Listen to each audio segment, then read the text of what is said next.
এই দুনিয়াটা হচ্ছে একটা খেল তামাশার জায়গা। আপনি একটা কথা ভালো করে বুঝুন, যেই মহান আল্লাহ এই দুনিয়াটা সৃষ্টি করেছেন তার কাছেই মূল্য নেই। তিনি একদিন ধ্বংস করে দিবেন, একদম বালিতে মিশিয়ে দিবেন। কিন্তু আমরা এই দুনিয়াতে এমন ভাবে চলাচল করি, এমন ভাবে গেড়ে বসে আছি, মনে হয় যেন আমাদের কোনোদিন মরতেই হবে না, কবরে আমরা কখনো যাবই না। আচ্ছা, যখন আমরা কবরে যাব তখন কি নিয়ে যাব? দুনিয়ায় কোথাও যদি পড়ে যায় রাস্তায়, কাউকে ডাক দিলে সাহায্য করবে, আমাকে তুলে দিবে।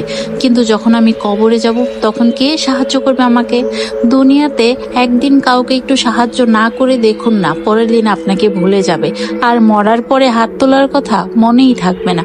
তাহলে কেনই মিছে দুনিয়ার জন্য, যেখানে বাকি জীবন কাটাতে হবে এই ক্ষণস্থায়ী জীবন ছেড়ে, সেটার তালাশ করছি না আমরা? আমরা শুধু দুনিয়া নিয়ে মেতে আছি, নিজেকে অন্ধকারে ঠেলে দিচ্ছি।